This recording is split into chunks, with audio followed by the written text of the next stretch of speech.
Hello everyone. இன்னைக்கு வீடியோவில் எதை பற்றி பார்க்க போகிறோம்னா, நம்ம ரீசெண்டாக நிறைய இடத்துல கேள்விப்பட்டிருப்போம். அதாவது உங்கள் பீடியாட்ரிஷியன், உங்கள் family, friends, teachers, therapist, social மீடியான்னு குழந்தைங்களுக்கு ஃபோன் கொடுக்கக்கூடாதுன்னு சொல்லி நிறைய கேள்விப்பட்டிருப்போம். இதெல்லாம் ஏன் நீங்கள் அதை யோசிச்சு பார்த்துருக்கீங்களா? இப்போது ஒரு 0 to 2 years ஒரு குழந்தைங்களுக்கு நீங்கள் ஸ்க்ரீன் டைம் கொடுக்குறீங்க அப்படின்னா, அந்த குழந்தைக்கு அந்த டைமில் தான் ஒரு ரிசப்டிவ் லாங்குவேஜாக இருக்கட்டும், எக்ஸ்பிரசிவ் லாங்குவேஜாக இருக்கட்டும், அது எல்லாமே டெவலப் ஆகும். இந்த டைமில் நம்ம ஃபோன் கொடுக்குறோம் போது அதை அஃபெக்ட் ஆகிறதுக்கான சான்சஸ் நிறையவே இருக்குது. நான் ஸ்க்ரீன் டைம் கொடுத்து தான் ஆகணும், என் குழந்தைய நான் கண்ட்ரோல் பண்ணுறதுக்கு எனக்கு வேறு வழி தெரியல அப்படின்னு இருக்கிற பட்சத்தில் நீங்கள் என்ன பண்ணலாம் அப்படின்னா, 0 to 2 years கம்ப்ளீட்டாக ஸ்டாப் பண்ணுறது, கம்ப்ளீட்டாக கொடுக்காம இருக்கிறது ரொம்ப நல்ல விஷயம். அண்ட் 2 to 5 years இருக்காங்க என் குழந்தை அப்படின்னா, நீங்கள் மினிமலாக ஸ்க்ரீன் டைம் கொடுக்குறது அவசியம். அதாவது மேக்ஸிமம் ஒரு 1 hour வரைக்கும் கொடுக்குறது ரொம்ப நல்ல விஷயம்.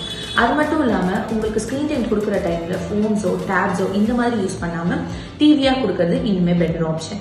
அது மட்டும் இல்லாமல் நீங்கள் உங்கள் குழந்தைக்கு ஸ்க்ரீன் டைம் கொடுக்குறீங்கன்னும் போது அந்த டைமில் சூப்பர்விஷன் பண்ணுறது இன்னுமே ஒரு பெட்டர் திங் தான். இதெல்லாம் ஏன் யோசிச்சு பார்த்துருக்கீங்களா?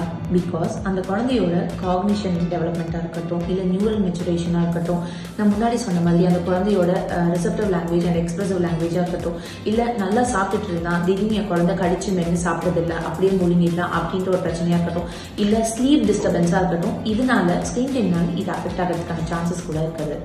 ஸோ இந்த ஸ்க்ரீன் டைம் குறைக்கிறதுக்கான பெஸ்ட் ஆல்டர்னேட்டிவ்ஸ் என்னெல்லாம் பார்த்தீங்கன்னா, நீங்கள் வீட்டில் டாய்ஸ் யூஸ் பண்ணி குழந்தைங்களோட இன்ட்ராக்ட் பண்ணுறதா இருக்கட்டும், இல்லை நெய்பர்ஸ் பசங்களோட குழந்தைய விளையாட விடுறதா இருக்கட்டும், இல்லை பார்க்குக்கு கூட்டிகிட்டு போய் அங்கே குழந்தைங்களை இன்ட்ராக்ட் பண்ண விடுறது எல்லாமே பெஸ்ட் ஆல்டர்னேட்டிவ் ஆப்ஷன்ஸாக இருக்கும்.